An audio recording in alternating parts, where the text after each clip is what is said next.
Magandang araw, magandang hapon at magandang gabi sa ating mga kababayan sa iba't ibang panig ng mundong ito at syempre sa mga banateros, banateras worldwide. Shout out po sa inyo, sa ating mga kababayan sa iba't ibang panig ng bansang Pilipinas.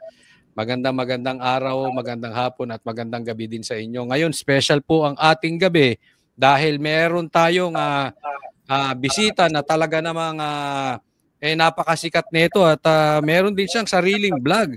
Kaya nga naman talaga siya ay, ako sa aking paniwala, siya talaga ang naging nagpanalo sa One Rider. Hindi ko alam kung number 1, number 2. Pero ito po, hindi na natin kailangan introduce masyado dahil kilalang kilala naman. Welcome po, Colonel Bosita. Magandang Brother Coach Oli, maraming salamat sa iyo. Katulad din ng pagbati mo, magandang umaga, magandang tanghali, magandang hapon at magandang gabi sa ating mga kababayan worldwide. Thank you, by the way. Thank you. Maraming salamat din, Colonel Bosita, dahil ako'y napaunlakan nyo na sa interview na ito dahil alam ko maraming gustong kumuha ng interview nyo. Isa tayo sa napili, no? Pero ako'y natutuwa dahil tayo po ay magtatanong ng derechahan. Ito, no holds barred po ito. Banatan po ito. So talagang itatanong natin kay Colonel Bosita yung talagang alam ko na agam-agam ng mga tapatin na natin. Kasi tayo ay sa kampo ng mga Duterte at nakikita ko yung mga comments. No? So dediretsuhin po natin dito ng katanungan si Colonel Bosita. Ngayon, sa mga manunood ng vlog na ito, ilagay nyo lang po yung mga tanong nyo at maybe kung tayo ay mapagbibigyan ulit ni Colonel Bosita, baka magkaroon po tayo ng part 2. Yes. Colonel. So sige, simulan ko na. Ito. Unang tanong po. Derechahan na po tayo. Wala nang panghimagas pa. Dahil number 1 po, number 1 or number 2 ang One Rider sa party list? Tama Brother Oli, ang One Rider party list sa overall number 2. Pero sa bago, number 1. Naputol po. Sa number 2 overall, sa number 1 saan po? Sa overall, number 2. Opo. Sa bago na party list, number 1. Ayun. Okay, sa bago na party list. Pero nung nakaraang eleksyon, talagang napakataas ng At ako'y naniniwala, kung wala si Colonel Bosita ron, hindi mananalo yung One Rider party list. Or kung manalo man yun, medyo malayo. Kasi ito ang nagdala talaga doon, Colonel, alam ko kayo yun. Dahil ang sako po ng inyong crowd ay yung mga riders. At maraming natulungan. Isa po ako natulungan na rider ni Colonel Bosita. Ngayon, ang tanong ko rito, nakilala po ang One Rider. Kayo po ay second nominee ng One Rider. Yes, Brother Oli. At nabanggit mo din lamang yan tanong na yan. May mga kapatid tayong riders na nagagalit. Apo. Bakit ako daw second nominee? Ang ine-expect nila, ako ang first nominee at ang One Rider sa akin. Ito naman, may records yan na pag may nagtatanong, Brother Oli, sinasabi ko second nominee ako. But during the campaign period, hindi naman siguro tama na isigaw ko na second nominee ako. Na parang inuobliga ko ang mga riders na lakihan ang boto para makaupo ako. But honestly, pag may nagtatanong, sinasabi ko second nominee ako. At kung maalala mo, ito naman, walang kasinungalingan. Noong nangangampanya kami, sinasabi ko, Brother Oli, na ito yung mga problema. Kung may tiwala kayo, suportahan ninyo. At kung may pagdududa, humanap ng iba. Yan talaga sinasabi ko Dahil sabi ko nga, ang paglilingkod, hindi mo naman dapat ipilit yan Naiintindihan ko yung Colonel Bosita. Yung both camps, naiintindihan ko. Yung part nyo na hindi nyo pwedeng sabing second nominee ka, parang pinapataas nyo boto. Yes. Pero yung sa kabila naman, naiintindihan ko sila bilang parang ako, natulungan nyo as a rider. Siyempre, gusto ko ikaw ang first nominee. Yes, kasi ikaw ang nakatulong sa rider Parang ganon. So both camps, siguro meron lang misunderstanding, no? Pero ito yung follow-up question dito, ito yung matindi. Tama po ba na i-assume natin na ang One Rider party list ay anti-Duterte kasi itong ginagawa ng iyong first nominee na si Representative Gutierrez talagang umatake sa Duterte? Alam mo Brother Oli, doon muna tayo sa trabaho. No? Aba. Siya bilang lawyer, bilang kongresista, para sa akin ay maaring sa iba ay mali. Pero personal comment ko lang, nagtatrabaho yung tao na dahil nga dito sa sitwasyon na may dalawang, sabihin na natin may banggaan, no? Ay nagkakaroon ng ganong interpretasyon. Pero kung babalikan mo yung nagkaroon siya ng interpellation kay former President Duterte, alam mo, na-appreciate ni Attorney Panelo yon na sinabi niya doon na bilang respeto sa former president, hindi siya paparahin kung gustong magsalita. Sige lang. Ipinakita niya yung respeto. At hindi ko naman ma-blame, Brother Oli, yung mga tinatawag nating Duterte loyalist na magagalit. Kasi mainit na yung sitwasyon eh. Kaya alam mo, Brother Oli, pag ikaw ay supporter ng isang party at mainit ang tension, mataas na. Sometimes parang hindi mo na naiisip kung tama o mali. Basta ganun tayo eh. Pilipino tayo. But aside from that, hindi ako pwedeng magsalita on behalf of my first nominee patungkol dyan. Kasi yung ginagawa niya, posisyon niya yun yung kanyang pananaw. But hanggang doon lang ang pwede kong sabihin. Ang ano dito, Colonel Busita, hindi yung issue sa kanya is ano naman na yun eh. Black and white na yun, alam na ng taong bayan na doon siya sa kabilang kampo. Pero syempre, ang tinitingnan nila dahil kayo nga ay maganda ang naitulong dito sa mga riders at marami pa rin kayong followers. Pero tinitingnan nila na ito ba si Colonel Busita? Ano ba talaga ito? Ito ba ay anti-Duterte, pro-Duterte, anti-BBM, pro-BBM o ito ba ay dilawan?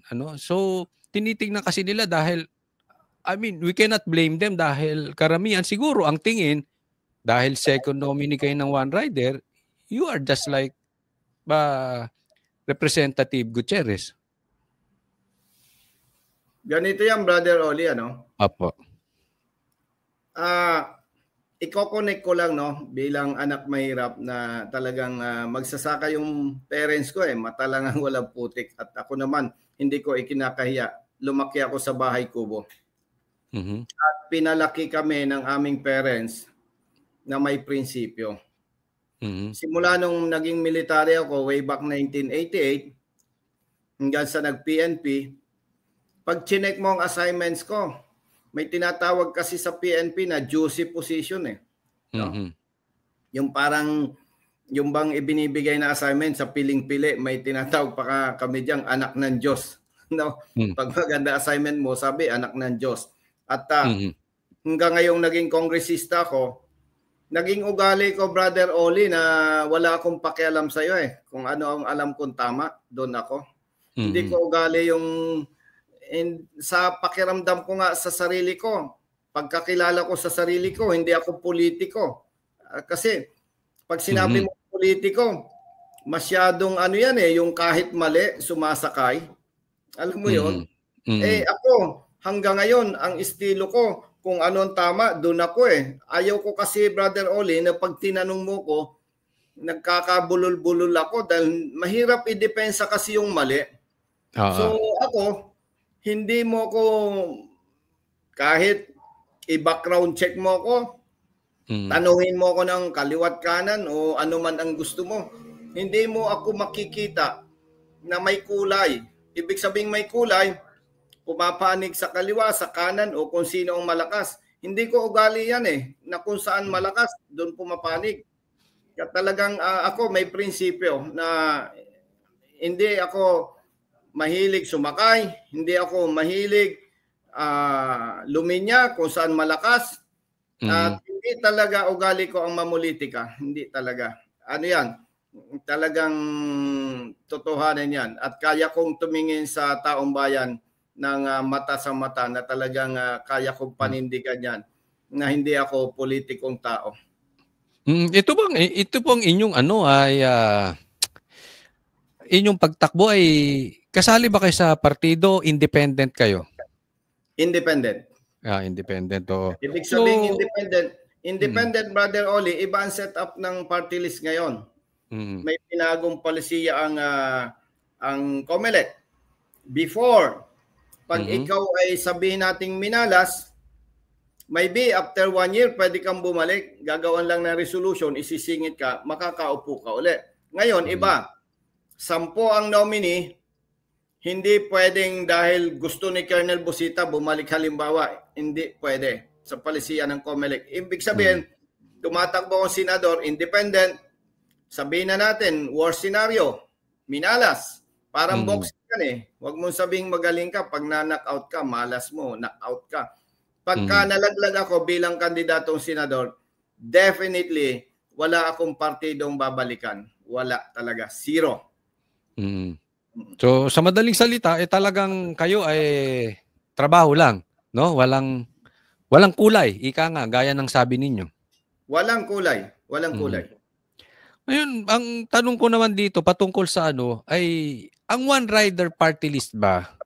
Paano pagboto niyan? Kasi dalawang seat kayo, no? So, pumirma ba ang one-rider party list sa impeachment ni VP Sara?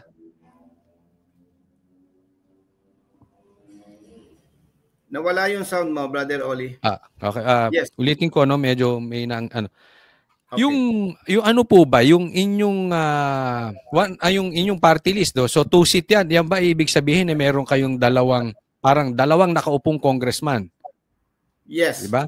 Oo. So ang one rider party list po ba ay pumirma doon sa impeachment ni VP Sara?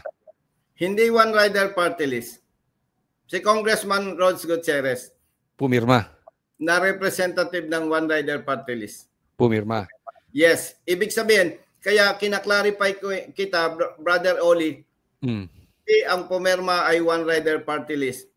Ang pumirma, isang representative ng one rider party list.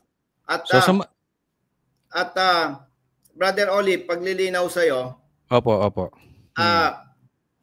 Simula nung ako yung maging sundalo at maging pulis, ako talaga may sariling paninindigan eh. Bagamat kami magkasama sa partido, simula, nag-uusap kami, pero never na didiktahan niya ako, never na didiktahan ko siya. Ganon ang aming setup. So sa madaling salita, may isang independent at may sariling utak. Siguro, ganon sa pananaw ng iba. Basta ako, kung anong alam kong tama, Brother Oli, doon ako. Hindi, kasi ang masigit kong pinapalagan, taong bayan eh. Hindi naman yung with respect to one rider party list, hindi naman one rider party list nag-upo sa akin eh. Taong bayan. Even Congressman Rhodes Gutierrez, ang nag-upo sa kanya, taong bayan. Hindi yung partido. Actually, kaya loyalty ko sa taong bayan at gusto ko, kaya kong humarap kahit kanino. Ako nga tatanungin nyo, ang nag-upo kay Representative Gutierrez, ikaw pa nga eh. Dahil kayo talagang kilala dyan sa one rider na yan eh. Actually, hindi ako. May tiwala lang ang taong bayan, yung mga bumoto. But then, still, taong bayan pa rin. Taong bayan. Oo. Kaya, kung mapapansin mo, lagi kong dinidiinan yan eh. Na dapat ang loyalty natin sa taong bayan, hindi kay Pedro, hindi kay Juan. Dahil wala naman tayo sa posisyon kung hindi tayo iniloklok ng taong bayan. Pero sundan ko yung kanina, so meron kayong dalawang upuan, dalawa kayong congressman na nakaposisyon. So ibig sabihin, si Representative Gutierrez pumirma at si Colonel Busita ay hindi pumirma sa impeachment ni VP Sara. Tama na po yes. Yes, ibig sabihin may partido kami pero may dalawa kaming katauhan. Ayun, okay. So maganda 'yon at hindi pumirma. Ngayon, kung sakali naman ay kayo'y papala rin at mananalong senador at gumulong na nga itong patungkol dito sa impeachment ni BP Sara. So, syempre ang magko-convict diyan or magde-declare na not guilty isang senado. Kayo po ba ipipirma o kayo ba ay iko-convict si BP Sara or hindi? Lilinawin ko, Brother Oli, ano? Mm. Hindi ko ito tinuturing na ako'y politiko. Ibig sabihin, may isa akong salita. At pinag-uusapan pa lang ito, alam ko na ang dulo. Mm-hmm. Ibig ko sabihin, hindi ko gagawin na lalaruin ko ang taong bayan. Para maging malinaw sa'yo, Brother Oli. Di ba? Every time na madidinig mo ang Kongreso nagkakandak ng investigation, ang kabuntot yan in aid of legislation. Ibig sabihin, kaya kami nag-iimbestiga ay para yung nakikitang problema ay magpasa ng batas na kung saan mariresolba ang problema. At wala naman akong political affiliation para sabihin ito sa iyo. Ipagpalagay, may mali sa paggamit ng pondo sa Office of the Vice President. Tanungin kita, siya lang ba? Maraming ahensya ang may confidential funds. So, bagamat wala akong ebidensya, siguro naman hindi ako magkakamali na kung may mali sa paggamit, definitely, hindi lang Office of the Vice President. Ngayon, ipagpalagay, pumirma ako sa impeachment ni BP Sara. Hindi ko kayang tayuan yun eh. Bakit? Naniniwala ako, hindi lang naman sa Office of the Vice President may problema eh. Ngayon, ipagpalagay na ako'y pumirma at na-impeach nga si BP Sara, shortcut na natin. Mariresolve ba nun ang problema ng taong bayan? Makikinabang ba ang taong bayan? No. Hindi makikinabang ang taong bayan doon. Hindi ko pwedeng kalimutan ang nagluklok sa akin taong bayan. Isang malaking panloloko yan na iniluklok ako tapos hihigit kong pahahalagahan ang iba. Hindi naman ako, brother, gusto ko rin naman ng pera pero hindi ako mahilig sa pera na parang ibebenta ko yung aking prinsipyo. Sino ba naman tao hindi gusto ng pera?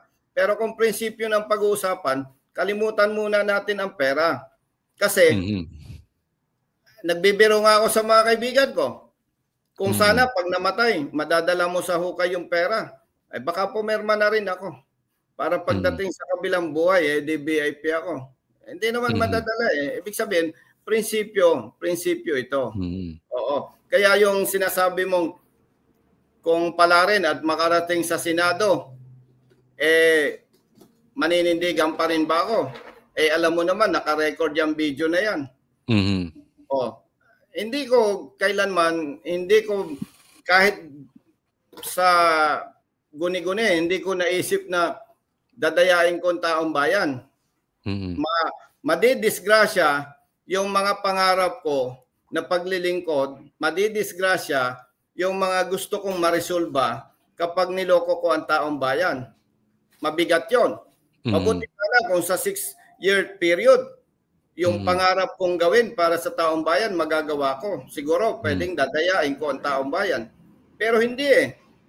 Mahabang proseso itong mga problemang nakikita ko na dapat solusyonan. Ang pangarap ko lang naman, Brother Oli, dating ng araw na mamamatay na ako, yung alam kong problema ng taong bayan, kahit papaano, may ma-share ako na solusyon.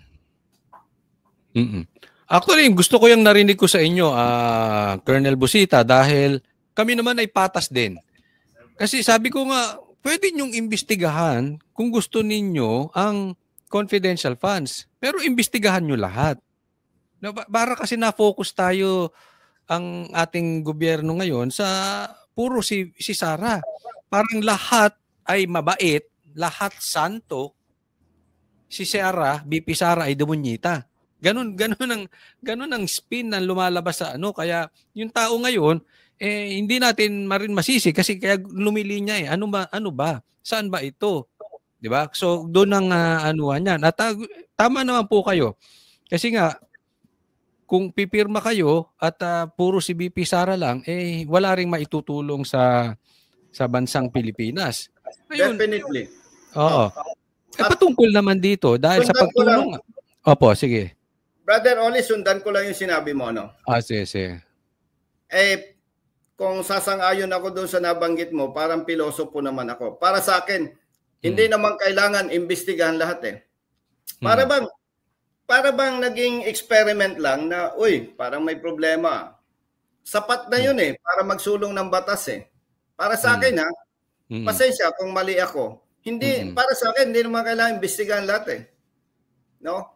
Pero dahil doon sa investigation na yon, makikita na dapat pala ganito, dapat ganito. Kasi marami namang matatalinong kongresista eh. Matatalino, magagaling, abogado, at talagang hasa.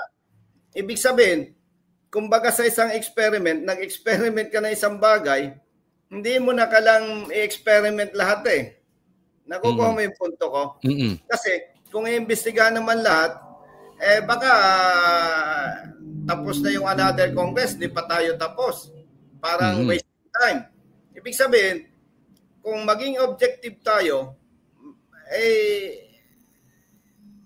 huwag ganon ang punto ko dito. Kasi gusto ko, Brother Oli, pagka nagdesisyon ako at pumabor ako sa isang bagay, kahit saan ka mo ko tanungin, kahit dyan sa anywhere, kaya kong sagutin sa ng diretso at kaya kong panindigan. Hindi ko ugali yung sasang-ayon o peperma na hindi ko kayang panindigan. So, pero kasi ito yung tama naman yung sinabi nyo, hindi naman pwedeng imbestigahan lahat. Kaya lang reality puro si BP Sara lang ang napipiga dito. 'Di ba? Ngayon may impeachment kay BP Sara, mas marami pa nga yung iba na impeachable offense na nagagawa. Pero again, si BP Sara na naman. Ito halata naman at alam natin na ito ay may kulay politika. Sabi ko nga kahit impeachment or kahit itong in aid of legislation medyo na sinasabi nila ay may kulay talagang politika rito. Colonel. Pag tiningnan mo ibig sabihin, yun ang sinasabi ng taong bayan. At napakahirap naman pasinungalingan. Kasi nga pagka pinasunungalingan ko ang pulso ng taong bayan, parang ang hirap naman, no? Sabihin ko na hindi ganon. So, yun nga. Kaya, ang punto dito kasi, ipagpalagay nga, ipa-impeach natin. Ang tanong, na-resolve ba yung problema? Hindi naman. Hindi. Lalong ang daming problema eh. Tapos, nagbabanggaan, nag-aaway-away. Ito nga lang pagperma-perma. Ang dami ng kongresista na hindi malaman kung paano magpapaliwanag sa kanilang distrito. Di ba? Marami nang nagagalit sa kanila. Nagtatampuan na, nag-aaway-away na. So, talagang hindi maganda ang magiging resulta nito. At kung sakali, tuloy ko na, kung kayo'y pala rin, anong unang yung priority ninyo na plataforma na gagawin dyan sa Senado? Alam mo, Brother Oli, mabuti na itanong mo yan. Pumasok tayo sa politika hindi para magkatitulo. Pumasok tayo sa politika dahil na-realize natin na hindi naman ako mabubuhay ng 500 years. Na pag may problema ang motorista, nandiyan si Colonel Busita. Kung kailangan batas. Okay? At kaya ko naman sabihin sa iyo, Brother Oli, na isa ako sa mga masipag na kongresista. Nagtatrabaho sa labas at loob ng Kongreso. May mga, siyempre, bilang bagong kongresista, ang pinaka higher level lang na makaya natin dyan, member ng committee. Member ako ng iba't ibang committee, may mga naipasang batas na may partisipasyon tayo at may mga batas na nakikita nating hindi tama para sa taong bayan, may mga naharang tayong batas. So, nagawa natin yon. Pero yung panukala nating batas na magpoprotekta sa mga motorista, yung Fair Traffic Apprehension Act, na kung saan pag mali ang huli sa'yo at nag-contest ka, magkakaroon ng compensation at paparusahan yung police o enforcer. Hanggang ano lang natapos hanggang committee level lang. Tapos yung motorcycle for hire, 5 months na sa Senado. Isa ako sa mga author dyan. Mukhang hopeless to. And all the rest na panukala nating batas, nakabinbin pa rin sa committee. Ibig sabihin, nakikita ko na kahit mag-stay pa ako ng 3 years sa Kongreso, mauulit at mauulit ang mangyayari. Baka sasabihin ninyo, inutil ka naman, wala kang ginawa. Bakit ko hihintayin yon? Now, maliban dyan, Brother Oli, ang dami kong nakitang problema ng ating bansa na dalawa lang ang kailangan posisyon at dedikasyon. So, ang dami nga. At kaya, sabi ko nga, ang isa pang problema ng mga motorista, maliban do sa mga nabanggit ko sa iyo, ilang libo na ang motorista na na-revoke ang lisensya dahil doon sa implementing rules and regulations na ipinatutupad ng LTO, na yung demerit system. May problema doon kasi walang yung ini-implement nila, hindi naman inuutos ng batas Ngayon, bakit gusto rin natin bigyan ng atensyon yan kung maluklok tayo sa Senado? Imagine, Brother Oli, bawat violation mo, pag mumultahin ka ng LTO, lalaki ng multa.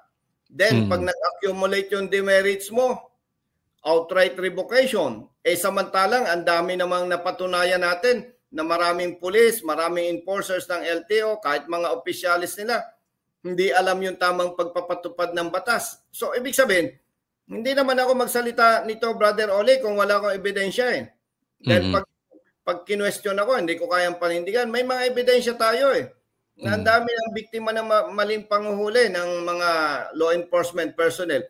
So, ibig sabihin, kapag na-revoke ang lisensya ng mga motorista, hindi lang naman sila ang pinaparusahan pati pamilya nila, pati yung mga pinagtatrabahuhan nila. Halimbawa, Brother Oli, 50 years old ka, ang kaya mo lang magmaneho. Paano ka pababalik? Ano pang saysay na ikaw ay isang tao, isang pamilyado, responsable ka naman na dahil sa kapalpakan ng ibang mga ahensya, nasasacrifice ang buhay mo at ng iyong pamilya. Kaya yan, yung isa sa mga bibigyan natin ng atensyon kung palarin tayo at magtiwala ang taong bayan, maluklok tayo sa Senado.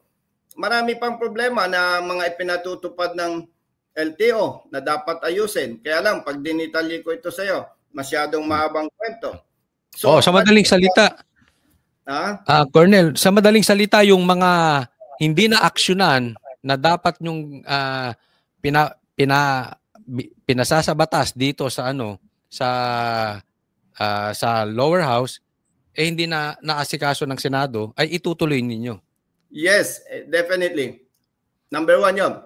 Number 2, Brother Oli, madalas nating madinig yung food security, di ba? Pasensya kung mali ako. Kapag pinag-usapan ang food security, ang tingin ko parang binobola lang yung ating mga kababayan You know why? Ako bilang retired police, napakahalaga, Brother Oli, ng structure. Ano yung punto ko? Sa kasalukuyan, ang Department of Agriculture hanggang regional level lang. Bakit? Yung provincial agriculture, ang boss noon, governor. Ang municipal agriculture officer, ang boss noon, mayor. Paano naman maipapatupad ng maayos yung magagandang programa ng Department of Agriculture kung iba-iba ang boss? Hindi ko sinasabing irresponsible ang mga governors, hindi ko sinasabing irresponsible ang mga mayors. Pero Brother Oli, kung ikaw ang nasa Department of Agriculture, paano mo ida-direct ang provincial agriculture officer, ang municipal agriculture officer? Hindi naman ikaw ang boss. May kanya-kanyang boss yun So anong resulta? yung programa ng pamahalaan hindi makarating ng maayos sa mga magsasaka. O ngayon, ang daming idle, ang daming nakatiwangwang na lupa. Eh samantalang, alam mo, ang parents ko, mga kapatid ko, magsasaka. Mahal ang labor, mahal ang seeds, mahal ang fertilizers, harvest, mahal din ang labor. So pag ikaw ay maliit na magsasaka, ang laki ng kapital, pag mamalasin ka, pati yung kapital mo na disgrasya pa, ay inutang mo lang yon. Kaya ang mga farmers, walang lakas ng loob. Eh, ito pa, may nakausap akong mayor. Nagbigay ang Department of Agriculture ng traktor sa kanila. Eh dahil nga sa hindi magandang sistema, yung lupa nila puro bato. Anong ginagamit daw nila doon sa traktora? Pag may tumirik na sasakyan, pinanghihila na lamang. Ay milyones ang presyo niyan. Meron pa akong informasyon na nabalitaan. Ito ay medyo malaki ang kanyang palayan. Nasa 100 hectares. Siyempre, may corruption dyan eh. Nakakakuha siya ng malaking bilang ng seeds, sacks of seeds, and fertilizers. Ay sumusobra, nagbebenta pa. Pero pag ikaw ay maliit na magsasaka, hindi mo ma-avail yun dapat na makarating sa'yo. Anong resulta? Mababa ang production natin sa agrikultura. Kaya, paumanin kung mali ako, pero base sa aking analysis, sa kasalukuyang komposisyon ng Department of Agriculture, ay imposible na mapapababa ang bilihin sa palengke sapagkat hindi mapapataas ang production sa agrikultura. Yan yung isa sa mga gusto nating tingnan, itong usaping agriculture. Ano pa? Sa health. Ang dami. Pero mapasok ko lang to, no, bago tayo mapunta diyan kasi sabi niyo yung family niyo ay magsasaka. Eh posible ba ito talagang pangako nitong ng ating presidente na ang bigas ay pwedeng pumalo ng 20 pesos? Alam mo, Brother Oli, naniniwala ako sa kanya kung maayos ang Department of Agriculture. Magiging sustainable. Ano yan? Import o local? Siyempre, pagtaas ng production, bababa ang presyo. Oh. May possibility. May possibility. Pero dapat maayos muna yung structure ng Department of Agriculture hanggang municipal level para maganda yung maibababa yung mga programa sa laylayan. Kasi pag naibaba ng maayos yan, produktibo ang mga magsasaka at hindi magiging nakatiwangwang yung ating mga lupain. Lalaki ang production eh. Siyempre, ang kapalit niyan, bababa ang presyo. Bakit hindi bumababa? Kung structure, imposible na bababa ang presyo sa palengke. So, ibig sabihin, very, very possible, kaya lang hindi bumababa until now dahil yung linya may problema. Definitely. Hindi maayos. I mean, ito nga yung sinasabi niyo food security, ito ay kasama doon yung sa pagbaba ng mga presyo. Nang hindi lang bigas, lahat ng mga nasa palengke. Pabor ba kayo doon sa nag-i-import tayo para bumaba ang presyo? Alam mo, Brother Oli, hindi naman ako ekonomista. Sa sitwasyon na puro importation, hindi mapababa ang presyo. Hindi kaya yan. Hindi kaya. So, dapat local produce talaga? Local. At kung papansinin mo, Brother Oli, ang dami nating lupa, nakatiwangwang lang. Sayang eh. Alam mo, pumupunta ka rin naman sa ibang bansa, nakakaingit.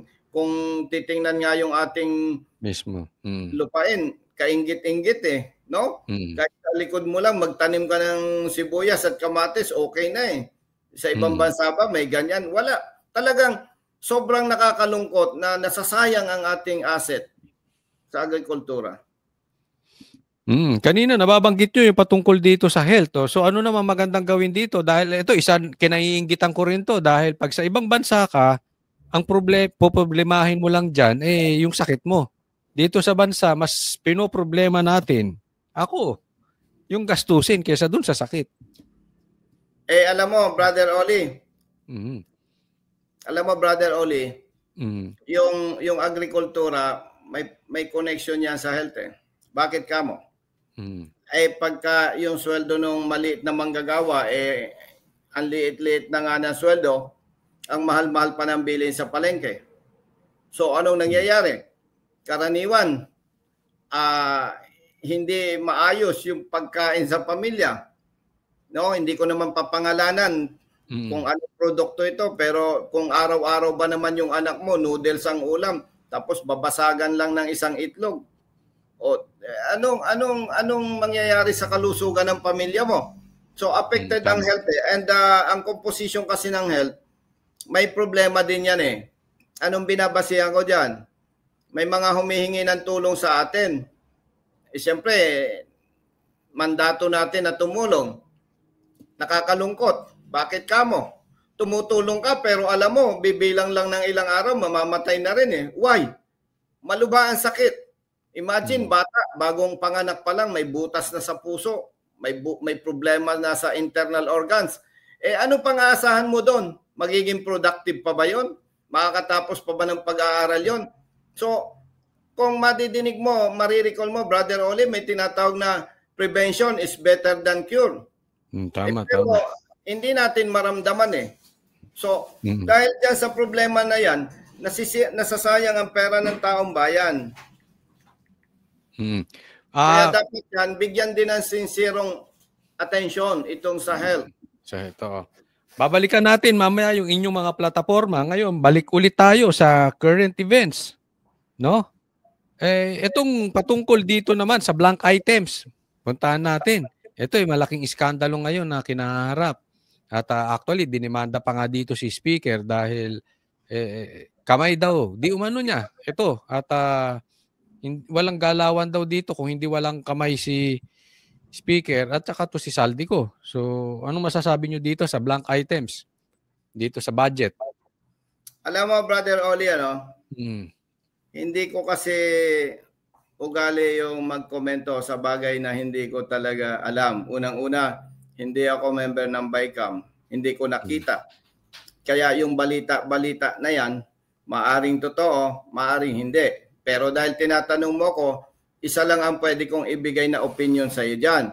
Kung totoo at mapatunayan na mayroon ng blank items, dapat naman talaga imbestigahan yan.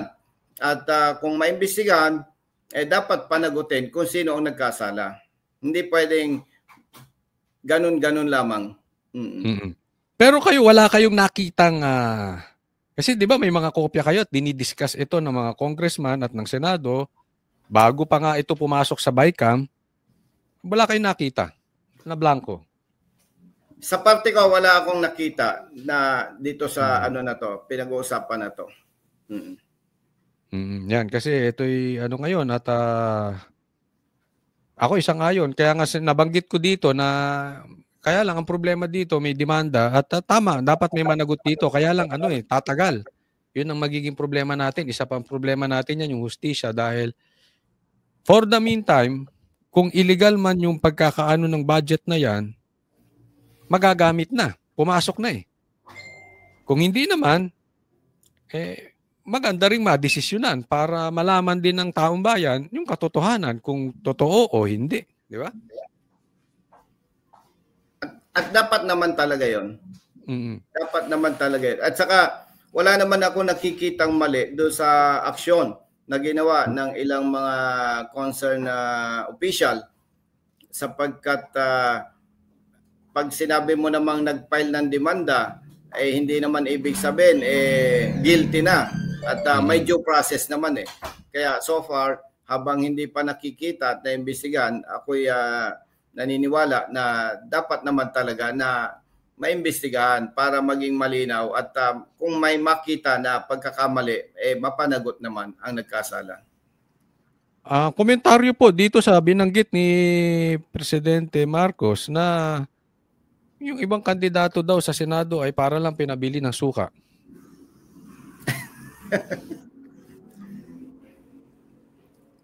Nawala yung sound mo pero ang na-pick up ko lang yung ibang kandidato ay parang pinabili lang ng suka. Oo, sabi po yan ni Presidente Marcos.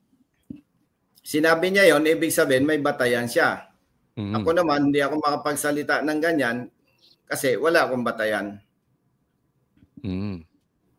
Sa tingin nyo, kasali ba kayo dito sa parang pinabili lang ng suka? Palagay ko naman hindi. Kung sakaling meron nga. Oo. So ngayon, painit ng painit at ang panawagan, panawagan nga ni BBM ay 12-0 kasi yun ang pinagmamalaki niya, kumpleto sila. Yung kanilang partido kumpleto hanggang sa Senado, hanggang sa pinakababa, kumpleto sila. So 12-0, anong komentaryo nyo dyan? Dahil sa mga katulad yung independent, so ibig sabihin hindi ako kasama. Hindi ka kasama. Alam mo, kung ako ay walang tiwala sa taong bayan, kung wala akong tiwala sa taong bayan, hindi na ako tatakbo. Taong bayan kasi, Brother Oli, ang maghuhusga eh. At ang nakakatuwa nito, parang gising na ang taong bayan, marunong na. Kung pag tiningnan mo, yung mga makakausap mo, parang gising na, no? Parang ang ramdam nila, hindi na sila magpapaloko. Kaya nagtitiwala tayo sa taong bayan. Mahirap sabihin yung 12-0 kasi pag sinabing 12-0, ibig sabihin hindi na ang taong bayan ang maghuhusga. Taong bayan pa rin ang maghuhusga. So may tiwala kayo sa taong bayan? Sa COMELEC po, meron kayong tiwala? May tiwala ako sa COMELEC. Kasi kung wala naman akong tiwala sa COMELEC, baka hindi na ako makakatulog. Kasi marami ring mga issue. But again, kahit ako wala akong patunay pa dyan, no?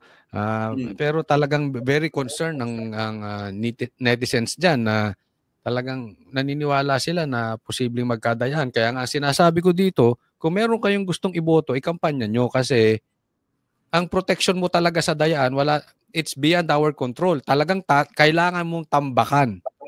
Exactly. Yan lang Exactly. Dahil pag dumikit yan, medyo delikado. Ayoko naman manghusga, pero syempre, yan lang Yan lang ang So, anong masasabi ninyo? At maraming nagsasabi po, even mga politicians, na itong 19th Congress, ang isa sa pinakamalalang kongreso na kayo naging party dyan. May mga nagsasabing ganyan. Brother Oli, may mga nagsasabing ganyan. Pero sa party ko, hindi ko may kumpara dahil first timer ako. Oo. Totoo yan. May mga nadidinig ako na ganyan. Pinaka-worst daw ngayon. Pero hindi ko masabing totoo. Kasi nga, paano ko sasabihin totoo yan? First timer ako. Yung ethical practice din po, matanong ko din, yung halimbawa, kasi first time ito sa aking pagkakaalam na ang presidente at ang speaker ay magpinsan.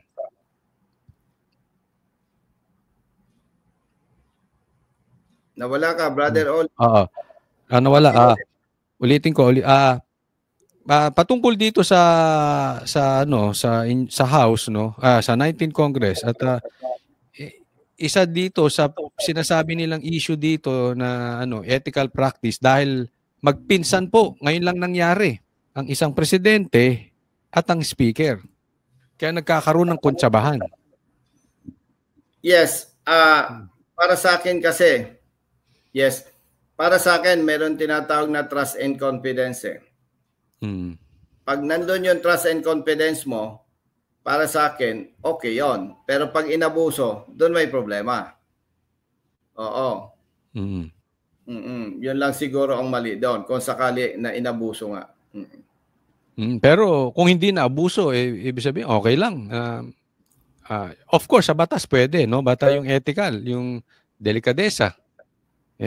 Okay ba yon sa inyong na magpinsan? Alam mo,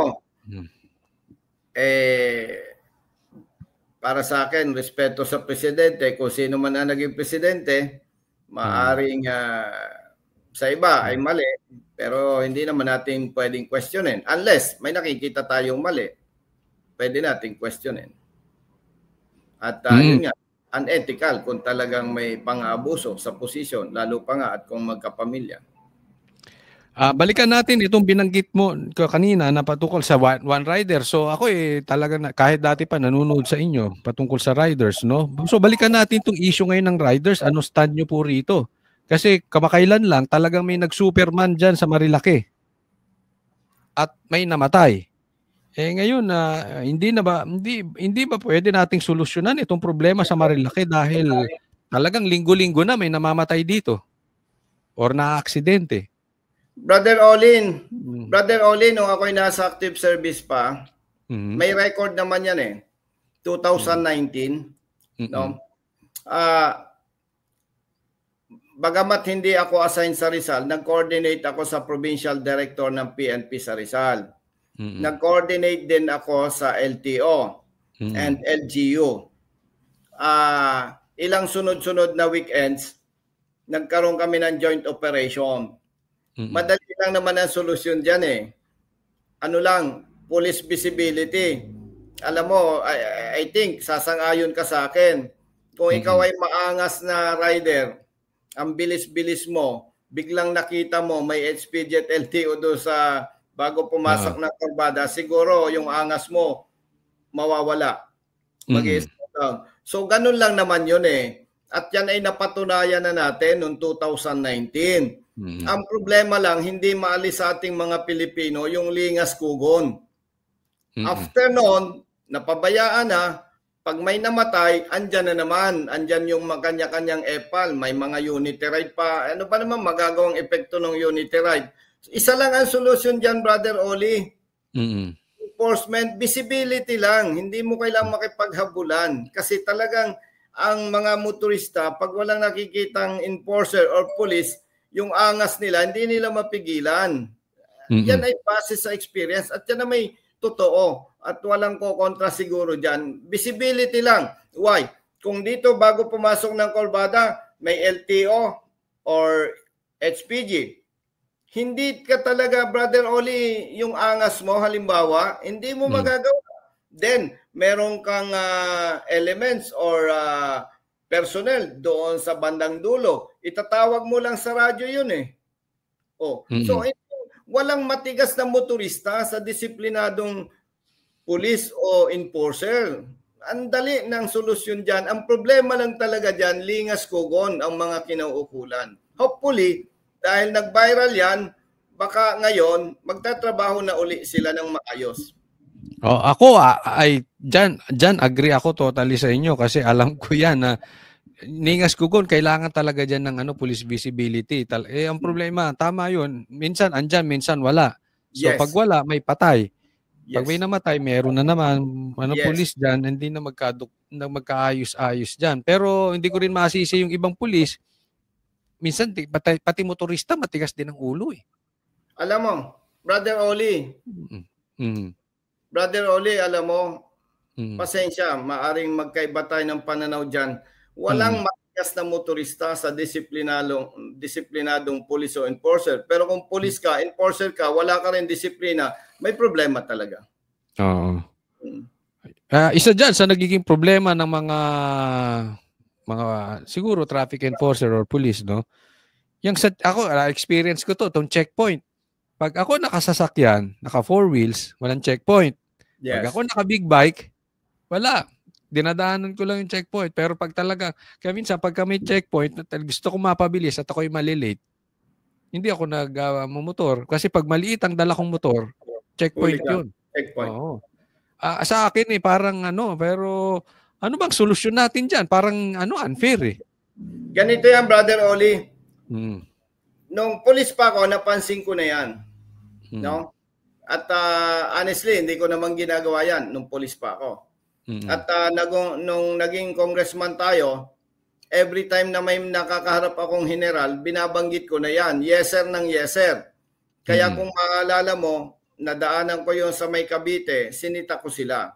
And after that incident, noong masita ko sila, naglabas ng memorandum ang PNP na dapat daw i-observe yung proper conduct of checkpoints.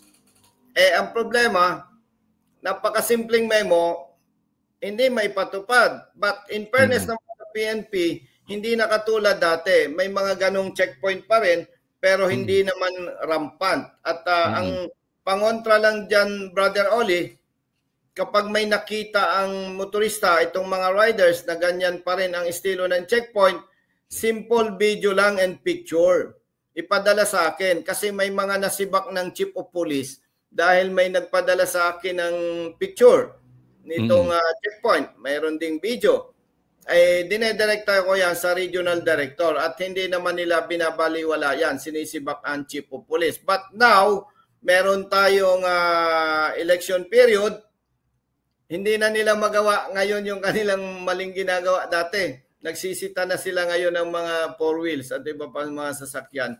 At hopefully, pag natapos ang election, sana tuloy-tuloy na yan.